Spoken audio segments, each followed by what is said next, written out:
So parallel parking is difficult at the best of times, but if you add the hill to that now, it's going to be much harder.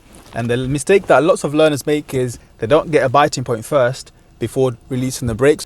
If I come off the brake now, see the car goes forward, and then they'll try to get the biting point, but then the car's already rode too far forward. So to avoid that, get the biting point first, and you know you've got the biting point because you can feel the car vibrating a tiny bit. Once it does that, you can let go of the brake and bring the clutch up a little bit, and then the car will start going back. Yeah, and you can feel the car straining, you feel the clutch straining, and you can add a bit of gas to help it out so that it doesn't strain too much.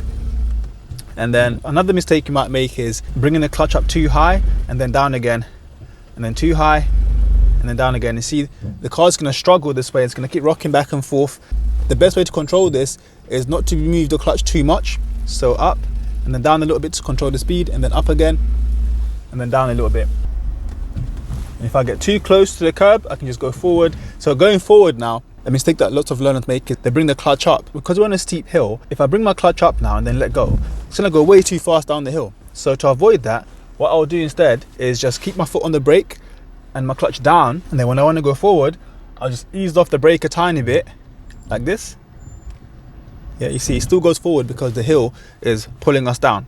Yeah, once I get enough space, I can then stop the car, get into reverse, get my biting point again, and then do the same technique, looking in my mirrors, straightening up once it's straight, and then brake first, clutch down, handbrake on, neutral. That's how it's done.